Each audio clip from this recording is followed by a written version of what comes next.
오늘 설교 제목이 위기를 보는 눈입니다. 지난주에 설교 제목이 뭐죠?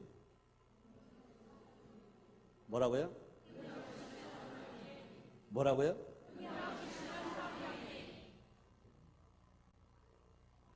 2층 발코니 가져가서 내가 물어본다고 그러는데 오늘 제가 참겠어요.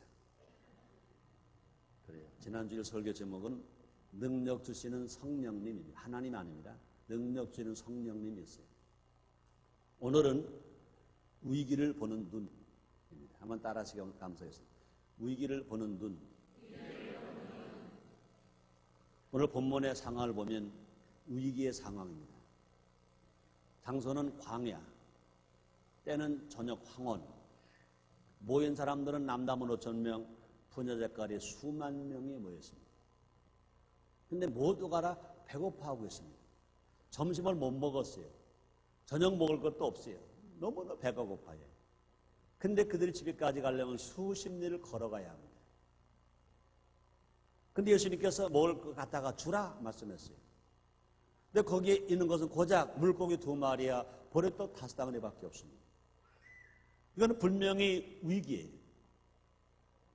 광야요, 황혼이요, 먹을 사람 많고 배고픈 사람 많고 이제 먹을 것이 없고 그런 위기예요. 그런데 결과는 그 위기를 이겼어요. 모든 사람들이 다 원대로 배불리 먹었다 그랬습니다. 그냥 먹기만 하는 것이 아니라 12광주리가 남았다 그랬습니다. 어떻게 그렇게 될 수가 있었을까? 상황을 긍정적으로 보는 사람들이 있었기 때문에 그런 좋은 결과가 오게 된 것입니다. 제자 안드레, 어린 소년, 많은 군중, 또 작은 것에 축복하신 예수님 모두가 다 긍정적으로 보았습니다. 상황이 아무리 어려워도 긍정적으로 보는 사람이 있다면, 긍정적인 눈을 가지고 살아가는 사람이 있다면 얼마든지 어려움을 이기고 승리할 수 있습니다. 지금 우리나라의 경제도 한마디로 말한다면 위기입니다. 벼랑 끝에 오고 만 것인 것입니다. 달러가 너무나 부족해서 이제 IMF에서 빌려온 구제금융이라고 1차 200억 불을 빌려오는데 200억 불이 얼마나 큰 돈이냐 계산 해볼 것도 없습니다. 21조 원이 됩니다. 앞으로 500억 불 내지 700억 불을 빌려와야 된다는 거죠. 500억을 빌려면요 100조가 넘어요. 700억 원을 빌려면요 더 많은 빚을 우리가 져야 합니다. 신문들은 이것을 보고 뭐라고 말했습니까? 국치일. 나라를 잃어버리고 하를 합방됐을 때 그날을 우리는 국치라고 말합니다. 그런데 이번에 우리가 경제 위기가 되어서 달러가 부족해서 IMF에서 달러 빌려오는 것을 신문은 말하더라고요. 국치이라고. 신문은 기록하더라고요.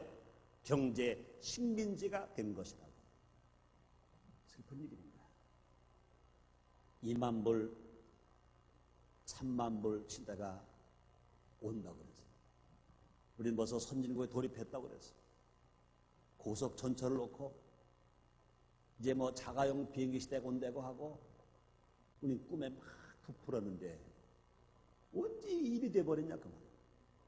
어찌 일이 돼버렸냐 그 말이에요. 너무나 안타까워요. 앞으로 우리의 생활은 크게 위협받게 될 것입니다. 직장을 잃는 실업자가 많이 생길 것입니다. 봉급 인상은 그냥 감봉을 당하는 일도 있을 것입니다. 유가 상승으로 인하여 물가가 상승되고 공공요금이 올라가게 될 것입니다. 달러가 폭등함으로 인플레 현상이 일어날 것입니다. 우리 가게에 엄청 어려운 일이 닥칠 것입니다. 그렇다고 우리는 포기할 수 없습니다. 이 나라가 어떻게 세워진 나라인데 5,000년 역사 동안에 일침도 많았고 내란도 많았던 이 나라, 보릿고개 넘어가기가 그렇게 힘들었던 이 나라, 이만큼 성장된 것이 어떻게 된 이 나라인데 우리는 포기할 수 없습니다. 우리 민족은 저력이 있습니다. 우리 민족은 슬기가 있습니다. 우리 민족은 한다면 하는 민족입니다. 분명한 것은요, 아직까지 하나님 우리를 버리지 아니하셨습니다. 우리와 함께 계신 것입니다. 하나님이 우리에게 지금 말씀하십니다. 시편 91편 14절로 15절입니다. 네가 나를 사랑한 즉 내가 너를 건지리라. 네가 내 이름을 안 즉 내가 너를 높이리라. 내가 내게 간구하리 내가 응답하리라. 잠언서 8장 17절에서 또 우리에게 말씀하십니다. 나를 사랑하는 자가 나의 사랑을 입으며 나를 간절히 찾는 자가 날 만날 것이니라. 21절에서 말씀하십니다. 나를 사랑하는 자로 재물 얻어서 그 곳간에 채우게 하려 함이라 말씀하십니다. 아래 또 한국의 교회가 있습니다. 1,200만 신자가 있습니다. 우리 모두가 다시 첫 신앙을 회복하고 은사를 회복해서 하나님께로 나오고 하나님을 사랑하고 하나님을 알고 하나님께 기도하면 살 길이 열리게 됩니다. 오늘 설교 제목은 위기 극복의 의미입니다. 과연 우리는 어떤 마음을 가지고 살아가야 이 위기를 이기고 살아갈 수 있을 것인가? 위기를 극복할 것인가? 함께 알아보겠습니다. 첫째로 제자 안드레와 같은 긍정적인 눈을 가져야 됩니다. 삶 속에 위기가 나타났을 때 흔히 사람들은요, 두 가지 반응을 가져옵니다. 오늘 본문에 나온 말씀처럼 빌립과 같이 부정적인 사람이 있습니다. 예수님께서 빌립에게 말씀하십니다. 저 사람들에게 먹을 것을 갖다가 주라 그랬습니다. 그때 빌립은요, 계산이 너무나 빠른 사람이었어요. 머리가 아주 좋은 사람이었습니다. 그때 빌립이 예수님이 말씀하신 예수님, 여기는 광야입니다. 여기는 때가 황혼입니다. 이 많은 사람 다 먹이려면 200데나리온의 떡이 필요합니다. 1데나리온은 장정 하루 품삯이거든요. 그러니까 200데나리온은요, 하루 품삯의 몇 배입니까? 200배. 장장 하루 품삯이 예를 들어서 한 5만 원 된다면 1,000만 원의 돈이 필요합니다. 빌립이 보고합니다. 예수님, 이 많은 사람 다 먹이려면 1,000만 원의 돈이 필요합니다. 그런데 1,000만 원 없습니다. 여긴 광야입니다. 때가 황혼입니다. 먹일 수가 없습니다. 빌립은 부정적인 눈으로 봤습니다. 부정적인 생각을 했습니다. 부정적인 말을 했습니다. 그러나 또 한 제자가 있었습니다. 안드레입니다. 예수님께서는요, 안드레에게 의무를 주지 않았습니다. 그런 안드레는요, 긍정적인 눈을 가지고 있었어요. 긍정적인 마음을 가지고 있었습니다. 빌립이 안 된다는 모습을 바라보면서 안드레가 깜짝 놀랐습니다. 야, 친구 빌립아, 왜 그렇게 말해? 예수님이 뭘 갖다가 주라고 하시면 될 수 있는 거 아니야. 예수님은 물을 변하여 포도주로 만드셨잖아. 예수님은 문둥병을 치료하셨잖아. 예수님은 없는 있게 하시는 그 하나님이시잖아. 근데 왜 안 된다고 해? 안드레는 그렇게 말만 한 것이 아니라 실제로 찾아나갔습니다. 안드레는요, 말만 긍정적으로 말하고 눈만 긍정적으로 본 것이 아니라 실제로 찾아나가고 행동했습니다. 어린 소년이 가진 물고기 2마리와 버릇 5개를 찾아서 예수님께 가져왔습니다. 예수님, 이 많은 사람들 먹일 이것이 얼마나 되겠습니까? 그러나 물을 변하여 포도주 되게 하신 예수님이시라면 훌륭히 먹일 수 있으셔서 내가 가지고 왔습니다.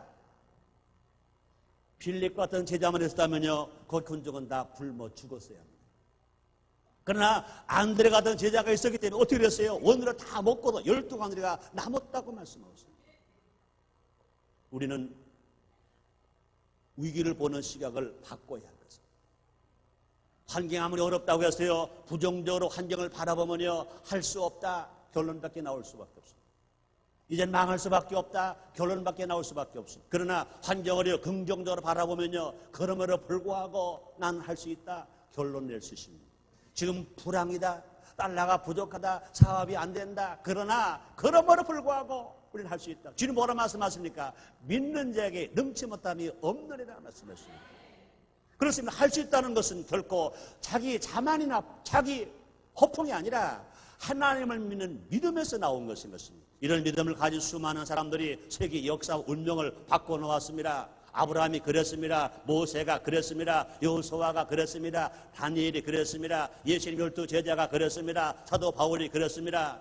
성 어거스틴이 그랬습니다. 윌리엄 캐리가 그랬습니다. 요한 웨슬레가 그랬습니다. D.L. 무디가 그랬습니다. 한국에도요, 할 수 있다 하면 된다 해보자 하는 지도자도 있었어요. 특별히 여르순 복음교회 조용기 목사님이 제일 많이 쓰는 말입니다. 할 수 있다 하면 된다 해보자. 그뿐이 아니면 사도 바울이 말합니다. 빌립보서 4장 10절에서 내게 능력 주신 자 안에서 내가 모든 것을 할 수 있느니라 말씀하십니다.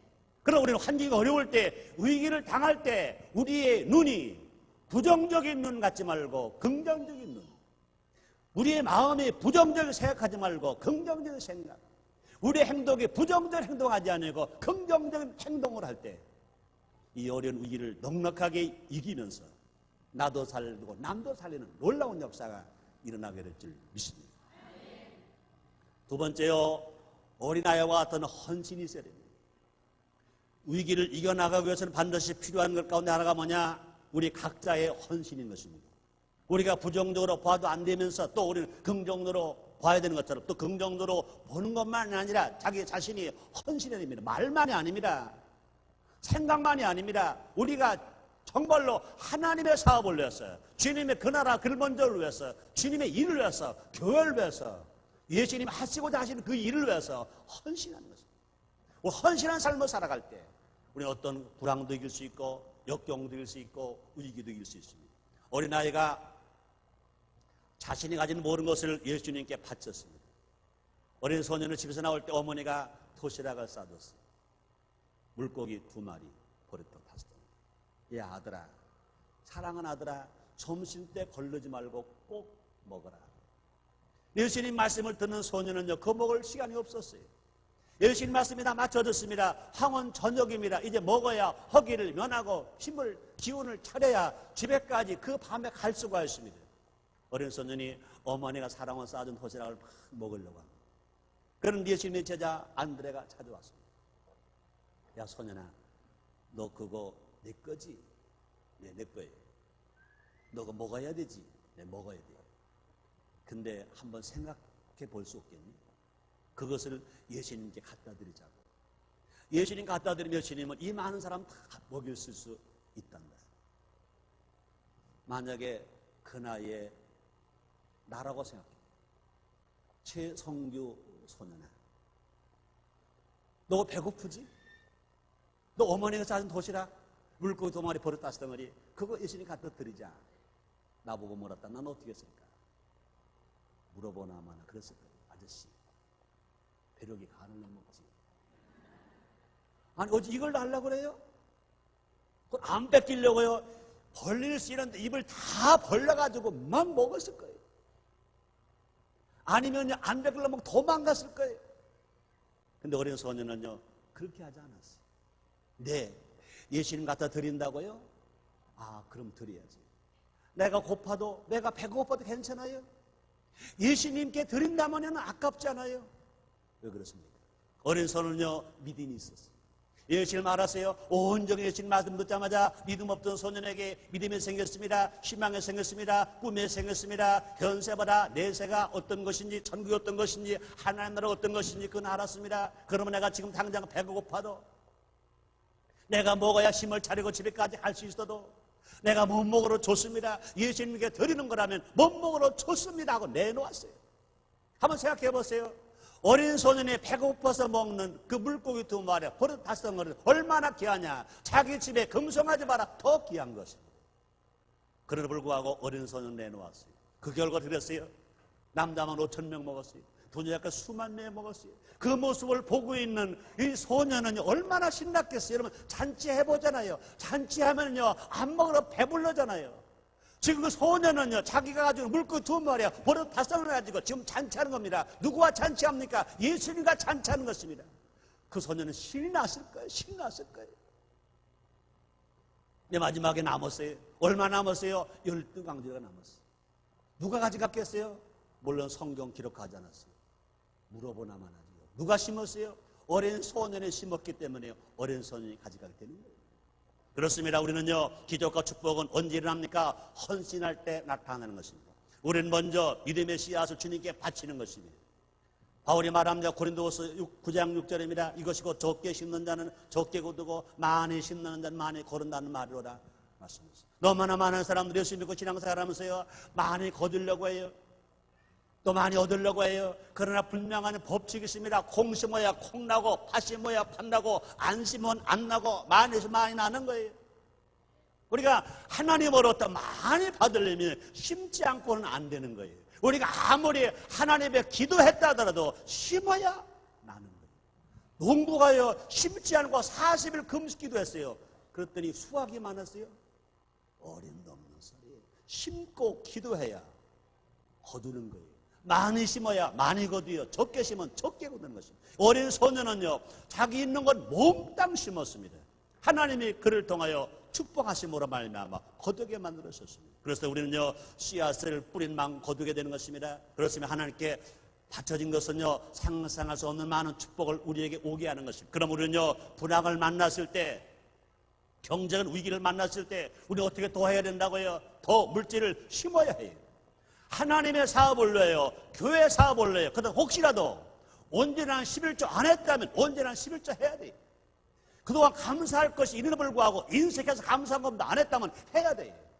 왜 빼앗겼습니까? 심지 않아서 빼앗기는.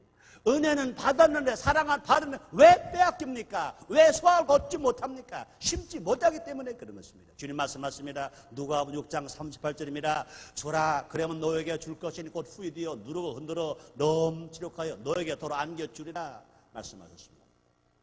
성경에 보면요, 제일 귀한 것 심은 사람들마다, 헌신한 사람마다 하나님께 놀라운 축복을 받았습니다. 창세기 22장에 보니까 아브라함은 사랑 독자 아들을 심었어요. 그 결과 아브라함 믿음의 조상이 되었습니다.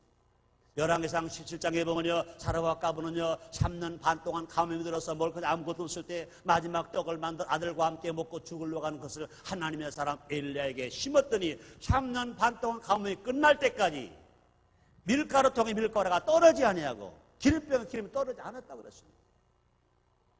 우리가 예수를 믿고 어려운 상황 속에서 하나님의 물질로 헌신하고 많은 것을 거둔 사람들은요, 간증을 하면 얼마나 많이 있는 것입니다. 세 번째로, 군중들과 같은 순종과 질서가 필요한 것입니다. 본문에서 광야의 기적을 이룬 사람들은요, 순종과 질서가 있었습니다. 그렇습니다. 위기를 이기기 위해서는요, 한두 사람의 노력과 헌신만으로 큰 일을 이뤄낼 수가 없는 것입니다. 우리나라의 이 정치적인 위기 상황을 이겨나가기 위해서요, 국민 모두가 다 한 마음으로 일치 단결해야 됩니다. 한 목적을 위해서 매진해야 될 것입니다. 그리고 각자가 할 일을 알아서 일을 맡아서 책임을 지고 일사불란하게 행동해야 될 것입니다. 오늘 오병의 기적이 이 체험된 것은 뭐냐? 많은 군중들이 배가 고팠어요. 저녁 황혼입니다. 그런데 예수님 말씀하십니다. 이제 먹게 할 거니까 앉게 하라. 질서 있게 앉게 하라. 그랬습니다. 두 종류의 사람들이 있을 것입니다. 자, 예수님 손에 들리는 것은 고작 물고기 2마리와 보리떡 5덩어리밖에 없습니다. 어느 종류의 사람들은 저걸 가지고 우리를 다 먹이라고 그래? 예수님이나 잡수시라고 그러지? 가자. 그러고 갈 것입니다. 그런데 군중들은 그러지 않았습니다. 너희들을 먹게 할 것이다. 차례대로 앉아라. 질서 있게 앉았습니다. 무질서하지 않았습니다. 그러면 예수님께서 물고기 2마리 보려 5덩 가지고 있습니다. 한 부류의 사람, 이런 사람이 있을 것입니다. 아니, 저것 가지고 사람 다 먹인다고? 아니야. 내가 힘이 세니까 내가 가서 예수님의 손에 들리는 건 내가 뺏어서 내가 먹어야지 하고 달려왔다면 예수님은 아마 그 군중의 팔빛이었을 것입니다. 그러나 군중들은요, 질서를 지켰습니다. 군중들은요, 기다렸습니다. 군중들은요, 순종했습니다. 위기를 만났는데, 먹을 것은 물고기 2마리에 보려 5덩어리밖에 없는데, 많은 군중, 남자만 5,000명, 군인이 약간 수만 명이 질서를 지켰어요. 수만 명이 기다렸어요. 이거는요, 보통 있는 일이 아닌 것입니다. 믿음이 없이는 그럴 수가 없어요. 소망이 없으면 그럴 수가 없어요. 사랑이 없으면 그럴 수가 없어요. 우리는 예수 믿고 구원받은 사람들 생각해 봐야 할 것입니다. 우리는요, 먼저 예수 믿은 선진 국가들을 통해서 많은 걸 배워야 합니다. 뭘 배워야 합니까? 그들은 기다릴 줄 알아요. 그들은 어려움을 당할 때 동요하지 않아요. 그들은요, 질서를 지켜요. 그들은 인내할 줄 알아요. 그렇습니다. 우리는요, 위기일 때일수록 결코 동요해서는 안 되는 것입니다. 어렵다고 그래서, 나 힘 있다고 그래서 자기 힘만 써도 안 되는 것입니다. 자기 돈 있다고 그래서 사재기 매점 매석해도 안 되는 것입니다. 또 반대로요, 돈이 없다고 그래서 이제 이렇게 살아 뭐하랴 낙심하고 절망해도 안 될 것입니다. 이런 세상 이제 한탕주의로 살겠다 그렇게 생각해도 안 될 것입니다. 우리는 어떻게 살아가야 합니까? 더 열심히 자신의 소임을 다해야 될 것입니다. 그분이 아님이라 인내심을 가져야 됩니다. 질서를 지켜야 됩니다. 순종하고 살아가야 나도 살고 너도 살고 우리 모두가 이 위기를 이기고 축복받는 사회로 만들어지게 될 줄 믿습니다. 네 번째요, 예수님 축복을 하셔야 됩니다. 그렇습니다. 잠언서 16장 1절입니다. 마음의 경외한 사람에게서도 말의 응답은 여호와께서 나누리라 말씀하셨습니다. 위기의 극복, 우리의 힘만으로는 불가능합니다. 하나님의 축복이 손길이 움직여야, 하나님의 축복의 손길이 움직여야 우리는요, 위기를 이기고 역경과 고난을 이기고 우리가 복된 삶으로 성공으로 살아갈 수 있습니다. 우리를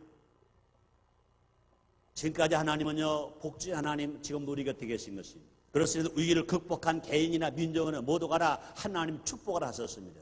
티베리아 광야에서 기적이 나타나는 것도 예수님께서 축사하신 후에 많은 사람들이 먹고 12광지를 남게 만들어 놓으신 것입니다. 예수님께서 안드레가 준 그 떡을 바르셨습니다. 그것을 바르시고 우리의 신임은요, 하나님으로 축사하셨어요. 축복하셨습니다. 우리의 신임이 그 떡에 축복을 하셨기 때문에 수많은 사람들이 먹고도 12가 남는 놀라운 기적의 역사가 일어났습니다. 하나님이 축복을 하시면 인생은 실패당하지 않고 성공으로 살아갑니다. 믿음에서 아브라함이 어떻게 복을 받았습니까? 하나님이 그를 복 주셨다 말씀했습니다. 창세기 24장 1절입니다. 아브라함이 나이 많아 늙었고 여호와께서 그의 범세에 복을 주셨더라. 그러나 하나님은 아브라함이 100세가 되었습니다. 아들 이삭을 낳을 수 있었습니다. 하나님 아브라함 복 주셨습니다. 상수의 복을 주셨습니다. 건강의 복을 주셨습니다. 물질이 창백해지는 복을 주셨습니다. 그리스도의 메시아 예수 그리스도가 탄생하는 놀라운 축복을 받았습니다. 왜 그랬습니까? 하나님이 나이 많아 늙은 아브라함의 복을 주셨기 때문이라고 주님 말씀하셨어요. 나이 많아 늙었다는 얘기는 뭡니까? 자기 자력으로 소생할 힘이 없다는 거예요. 자기 자력으로 살 희망이 없다는 것입니다. 하나님 복 주셨다는 것입니다. 마찬가지입니다. 한국의 경제가 지금 위기예요. 자력으로 살 수 없기 때문에 외국의 달러를 수입해 온 것입니다. 그러나 여러분, 외국 달러 수입만 했다고 해서 한국 경제가 살아가느냐? 그렇지 않습니다. 하나님이 복을 주셔야 됩니다. 예수님이 축복을 내주셔야 되는 것입니다. 그럼 우리는요, 어떻게 해야 돼요? 우리는요, 주님을 떠났던 사람들 주께로 돌아와야 돼요. 성경을 떠난 사람들이 성경만 돌아와야 돼. 정말 하나님 중심으로 신앙생활을 회복하면서 우리가 살아가야 할 것인 것입니다. 시편 33편 12절입니다. 여호와로 자기 하나님을 삼는 나라 곧 하나님의 기업으로 빼신 받은 백성은 복이 있도다. 주님 말씀하십니다. 그럼 우리는 어떻게 살아가야 됩니까? 하나님이시여 이 나라를 불쌍히 보시옵소서. 하나님 아버지 이 나라 경제를 살려주시옵소서. 하나님 아버지 한국 기업을 살려주시옵소서. 하나님 기도해야 됩니다. 주님 말씀하십니다. 환난 날에 나를 부르라. 내가 너를 건지고 내가 나를 영원롭게 하리라. 주님 말씀하십니다. 너는 내게 부르짖으라. 내가 내게 응답하겠고 내가 알지 못하는 큰 비밀을 내가 너에게 보이리라. 주님 말씀하셨습니다. 그럼 우리는 어떻게 살아가야 됩니까? 어려움을 당할 때 온 국민이, 온 백성들이, 온 교회가, 온 성도가, 모든 지도자가, 대통령도, 국회의원들도, 국무위원들도, 불신자들도, 기업인들도 다 주께로 돌아와서 불신자는 회개하고 예수를 믿고 구원받은 성도는요, 두 손을 들고 천부여 의지 없어서 주께로 왔습니다. 지금까지 바른 사랑 많고 바른 만드는데 바로 살지를 못했습니다. 기도하지 못했습니다. 교만하게 살았습니다. 자만하고 살았습니다. 우리가 잘못했습니다. 용서해 주시옵소서 하고 회개하며 기도할 때 하나님께서 위기를 이기게 하시고 지금까지 바른 것보다 더 30배, 60배, 100배 더 받게 만들어 줄 줄 믿습니다. 다섯 번째로요, 절약과 절제운동을 범국민적으로 벌려야 될 것입니다. 우린 절약해야 돼요. 절제해야 됩니다. 그렇습니다. 현재 위기 상황을 충분히 인식했다면 우리가 마지막으로 취할 최선의 모습이 뭐냐? 허리띠를 졸라매고 나라가 어려울수록 더욱 근검절약의 생활을 해야 할 것입니다. 가계부가 적자가 나면 날수록, 기업이 어려울수록 남편들은 회사에 가서 땀 흘리고 일해야 되고, 아내들은 가정에서 절약 운동을 솔선수범하고 벌려야 돼요. 절약하고 철저한 것을 본 국민적으로 벌려야 돼요. 저는 이렇게 말하고 싶습니다. 50% 절약 운동을 벌리자. 우리가 가정과 직장과 교회에서 이렇게 절약 운동을 벌려 나갈 때 최소한 10% 절약 효과가 날 것입니다. 10% 절약 운동을 벌리면요, 아무것도 안 생겨요. 적어도 내가 지금 쓰는 것의 반을 줄이겠다 마음을 먹으면 결과적으로 10%는 줄일 거예요. 10% 절약 효과만 난다면요, 수년 내에 다시 회복하고 꼭 갚을 수 있고 우리가 더 성장할 수 있고 축복을 받는 역사가 일어나게 될 줄 믿습니다. 그리고 우리는요, 솔선수범해야 돼요. 말로만이 아닙니다. 택시를 타는 대신에 버스를 타고, 자가용을 이용하는 대신에 대중교통수단을 이용하고, 더 이상 불편한 것을 사지 말고, 되도록 비싼 것 사지 말고, 우리가 물건을 살 때 가능하면 성도끼리 공동 구매하고 낭비하고 버리지 말고, 연식도 줄이고, 아이들의 고급 옷 사주지 말고, 집에서 찬밥 나오면 그냥 버리지 말고 꼭 끓여서 먹고, 아니면 비벼 먹고, 찌개 만들 때도 많이 해서 버리지 말고 조금만 먹을 것 봐라 작게 자글자글 끓여서 바닷가에 싹싹 긁어 먹고, 설거지할 것도 없고 쓰레기 나갈 것도 없고 그렇게 삽시다. 그렇게 삽시다. 그렇게 삽시다. 내가 어제 기도하면서 우리 성도들에게 그랬어요. 우리 1년 동안 옷 사지 맙시다. 그랬더니 아멘 그러더라고요. 내가 그랬어요. 최송희 담임 목사에게도 1년 동안 옷 사오지 마세요. 그랬어요. 그리고 집에 와 기도를 했더니요, 이런 생각나요. 우리 성도 중에 옷 장사하는 성도가 있는데 어떡하지?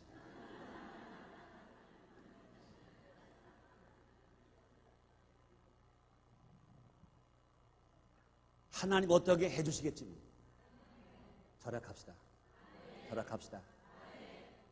차도 있는 자 팔으란 말 안 하겠어요? 다시 살 때는 줄이세요. 저도 줄일 거예요. 저도 보로함 타다가 작년에 장로 되신 분들이 29분 장로 되시면서 저에게 다이너티 3,000원을 사왔어요. 고민하다가 안 탄다 탄다가 타고 있어요. 가시방석이. 누가 내 차 사가세요. 내가 팔을게. 그래서 저는 작은 차 삽니다.